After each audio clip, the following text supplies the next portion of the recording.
Diễm xin chào cô chú, anh chị, các bạn và các em. Hôm nay Diễm chia sẻ một công thức bánh mà mình không dùng đường cát hay là đường tinh luyện trong món bánh này. Và về nhân mình cũng không cho bột nữa.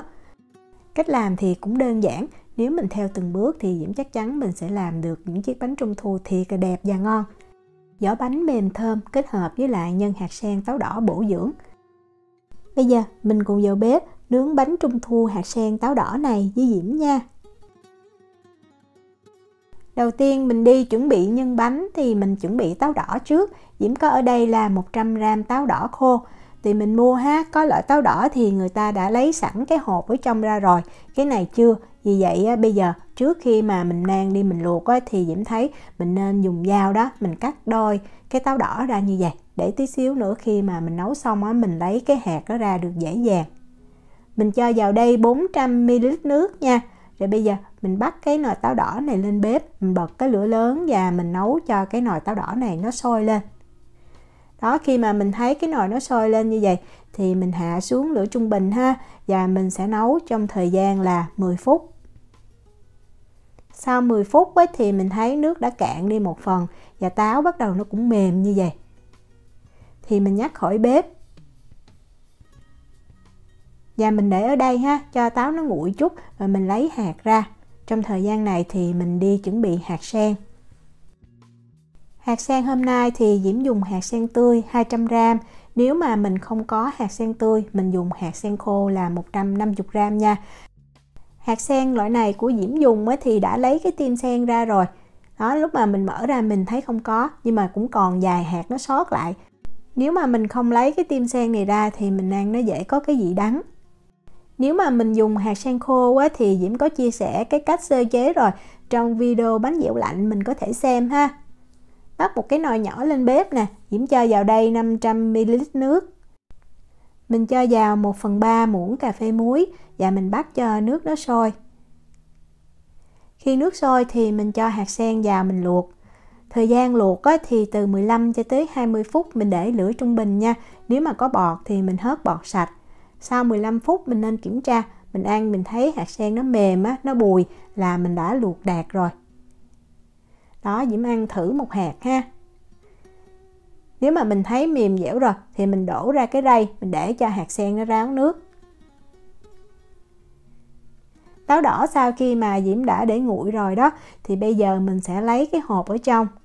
Mình dùng dao mình khựi hoặc máy là mình cứ dùng tay mình bóp ra, mình lấy cái hạt ra rất là dễ dàng. Sau khi lấy hết hạt rồi thì mình cho hạt sen vào chung. Rồi bây giờ mình mang đi xay. Nếu mà mình xay bằng cối xay sinh tố thì mình cho thêm nước vào Lượng nước nhiều hay ít sẽ ảnh hưởng tới cái thời gian mà mình xào nhân. Đó, Diễm xay bằng máy xay cầm tay, Diễm thấy hơi đặc đó. Vì vậy Diễm sẽ cho thêm vào đây 100ml nước để xay cho nó được nhuyễn hơn. Nếu mà mình dùng máy xay sinh tố thì có thể mình sẽ cho thêm nước nhiều hơn. Đó, mình xay nhuyễn ra như vậy là được Sau khi xay nhuyễn xong thì Diễm cho ra cái chảo nè. Và mình bắt lên bếp để mình xào luôn. Đầu tiên thì mình cứ bật cái lửa lớn cho cái hỗn hợp này nó nóng lên. Khi mà mình thấy hạt sen bắt đầu nóng nè thì mình hạ xuống lửa trung bình nha. Vậy lúc này mình cân ra 50g dầu ăn, mình chia ra làm 2 lần. Lần đầu thì mình cho vào 25g. Và mình giữ lửa trung bình nè, mình cứ đảo đều theo một chiều như vậy cho dầu thấm hoàn toàn vào trong cái hỗn hợp nhân.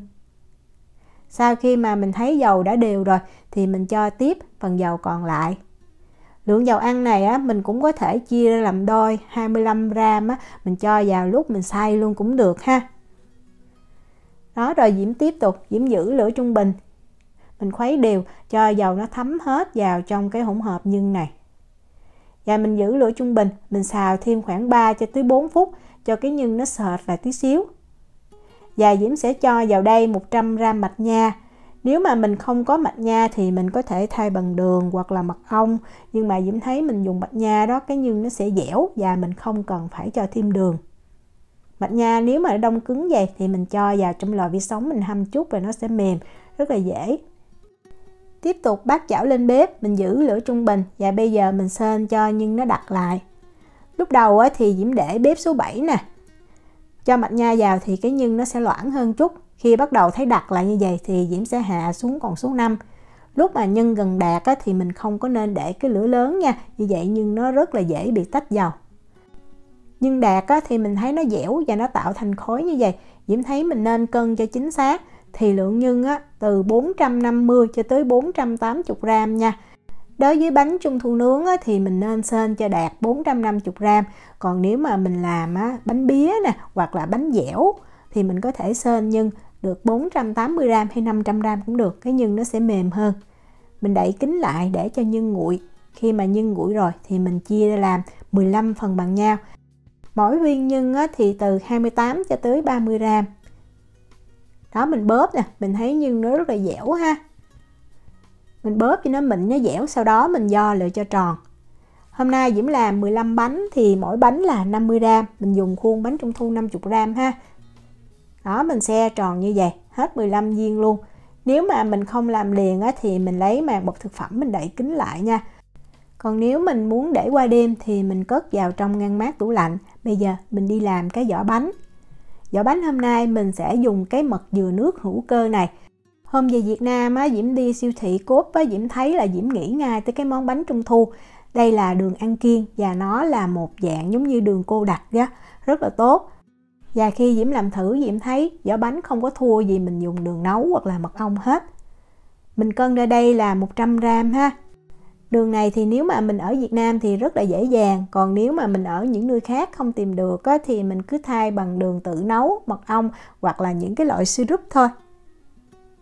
Để cho vỏ bánh nó bùi và cái màu đẹp hơn á, thì ở đây Diễm có một cái lòng đỏ trứng gà. Nhưng mà mình chỉ múc ra, mình cho 5 gram thôi ha. Lượng lòng đỏ trứng gà còn lại mình để chút xíu nữa, mình sẽ làm cái hỗn hợp để mình phết lên bánh. Để cho cái vỏ bánh nó có mùi thơm và cái màu cũng đẹp á, thì Diễm có thêm 8 gram bột kem trứng. Diễm dùng hiệu này. Nếu mà mình không có thì mình bỏ qua, nhưng mà có thì cái vỏ bánh nó sẽ đẹp và nó thơm hơn. Mình có thêm 25 gram dầu ăn nha. Và bây giờ mình khuấy cho tất cả những hỗn hợp thiệt là đều với nhau. Nếu mà mình dùng bột kem trứng hiệu Sư Tử đó thì Diễm thấy mình khoan hãy cho dầu. Mình khuấy bột Sư Tử với lại cái hỗn hợp đường trước cho nó tan đều, rồi mình cho dầu thì nó dễ tan hơn. Mình thấy thiệt là đều và độ sệt như vậy. Về bột á, thì mình cần 100 gram bột bánh hay là bột mì số 8. Còn nếu mà mình không có bột bánh hay là bột mì số 8 thì mình có thể thay bằng bột mì đa dụng, bột mì số 11. 100 gram bột này mình cho hết vào trong cái hỗn hợp nước đường luôn. Rồi mình đeo bao tay vào. Bây giờ mình sẽ nhồi bột cho đều nha. Lưu ý là bột của bánh trung thu thì mình không có nhồi nhiều. Mình chỉ nhồi, mình trộn cho tới khi mà mình thấy không còn bột khô nữa là được. Lúc đầu thì nó hơi dính tay. Lúc trộn ấy thì Diễm thấy mình nên đeo bao tay ha. Đó, khi mà mình thấy không còn bột khô nữa thì mình sẽ được cái hỗn hợp bột á, nó dẻo như vậy. Thì lúc này á, mình mới cân thêm bột khô từ 30 cho tới 40 gram mình cho vào thêm. Lượng bột á, Diễm cho vào đối với cái bột mà Diễm quay hồi nãy là 35 gram nha. Nếu mà mình dùng bột khác thì mình nên cho từ từ. Cái bột đạt á, là khi mà mình cho bột xong á, nó sẽ mềm, nó dẻo. Mình bóp ra mình thấy nó bóng dầu. Nhưng mà nó không có chảy ha. Để Diễm cầm lên cho mình xem. Đó, mình bóp mình thấy rất là mềm. Vẫn đứng nha, không chảy ha. Nhưng ấn vào rất là mềm như vậy thì lúc mà mình tạo hình nó dễ. Đồng thời cái bánh nó nét, nó đẹp nữa. Mình lấy màng bọc thực phẩm á, mình đậy sát lên trên. Mình để cho bột nghỉ 30 phút là mình có thể mang mình tạo hình được. Khuôn bánh á, thì Diễm dùng khuôn lò xo. Khuôn lò xo này dùng cho bánh 50 gram nha. Bánh này thì Diễm thấy mình làm từng cái nhỏ nhỏ, nhìn dễ thương hơn. Bột sau khi nghỉ được 30 phút, bây giờ mình mang mình tạo hình. Đối với bánh 50 gram á, thì cái lượng bột từ 15 cho tới 18 gram. Một cái công thức bột này thì vừa đủ cho 15 bánh luôn nha. Nếu mình làm quen thì mình chia bột 15 gram, còn nếu chưa quen thì mình nên chia 17 gram, nó dễ bao nhân hơn. Mình bóp bột cho bột thiệt là mướt, sau đó mình sẽ xe bột tròn như vậy. Rồi mình dùng tay đó. Đó, mình ấn cho bột dẹp. Rồi mình để bột vào trong lòng bàn tay. Rồi mình ấn ra như vậy, đừng có to quá ha. Rồi mình cho nhân vô ngay giữa. Úp ngược lại. Bóp cho bột sát vào trong nhân. Rồi mình vừa xoay đó, mình vừa kéo để mình díp cái mí bột. Vậy là xong. Cái bột như Diễm nói đó, nếu mà mình làm mềm dẻo thì mình rất là dễ tạo hình. Đó, rồi mình xe lại cho cái mí á, nó sẽ liền lại, nhìn không thấy luôn. Như vậy là được nha. Mình sẽ bột bột hết một lượt, rồi sau đó mình đi đóng bánh. Lúc đóng bánh á, thì mình không cần đeo bao tay cũng được. Diễm múc ở đây khoảng 2 muỗng canh bột áo nè, tức là bột bánh hay là bột mì số 8 đó. Mình áo đều lên cái viên bột, để như vậy khi mà mình đóng bánh á, nó không có bị dính vào trong khuôn. Áo thiệt là đều là được ha. Và mình xem cái chỗ nào mà phần bột nó dày á, thì mình sẽ làm cái mặt bánh. Tại lúc mà mình đóng á, bột dày thì cái nét nó sẽ đẹp hơn. Đó, mình xem ha. Do khuôn bánh nhỏ, mình nên xe cho cái viên bột nó dài đang chút vậy nè, cho vào khuôn nó dễ dàng hơn.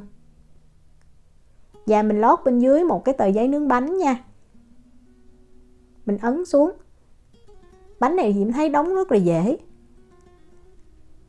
Lấy ra, vậy là mình xong. Lúc mà đóng bánh á, thì mình đi làm nóng cái lò nướng nha. Khi mà lò nướng nóng đủ thì mình sẽ cho bánh vào, mình nướng liền. Lò nướng của Diễm á, cái dung tích là 76 lít thì Diễm nướng một lượt 15 bánh luôn. Mình cho bánh vào rãnh giữa của lò nè. Và mình nướng ở nhiệt độ là 220 độ C, 428 độ F trong thời gian từ 6 cho tới 8 phút. Mình bật 2 lửa trên dưới và mình không có bật quạt. Sau 6 phút mình nên canh ha. Cái vỏ bánh mình thấy nó chín đục hết và những cái hoa văn á, nó vàng xém cạnh. Như vậy là mình lấy bánh ra được. Lấy ra khỏi lò thì mình dùng cái bình phun nước đó, mình phun liền thiệt là đều. Mình phun nước để cho bánh nó giữ cái độ ẩm. Đồng thời những cái bột khô còn bám trên bánh nó sẽ có cái độ ẩm, nhìn không có bị cái bột trắng. Sau khi phun nước đều rồi, mình để cho bánh nguội khoảng 30 phút nha. Trong thời gian này thì mình đi pha cái hỗn hợp phết bánh. Lòng đỏ trứng gà hồi nãy còn lại đó, mình dùng hết luôn. Và Diễm cho vào đây 2 muỗng cà phê nước. Nước này là nước nhiệt độ phòng, không nóng cũng không lạnh. Diễm có thêm ở đây là 1 muỗng cà phê dầu mè, giúp cho bánh nó thơm hơn. Đồng thời cái mặt bánh nó cũng bóng nữa. Mình khuấy đều, sau đó mình rây lại nha. Như vậy để cho cái hỗn hợp nó không có bị lợn cợn lòng trắng đó. Ở đây lại mình sẽ bỏ cái phần lòng trắng ở trên. Vậy là mình đã xong cái hỗn hợp phết bánh rồi. Khi phết bánh á, thì mình nên dùng cái cọ nhuyễn và mình khuấy đều. Sau đó mình sẽ chấm cọ lên cái thành của cái chén hoặc là cái ly này.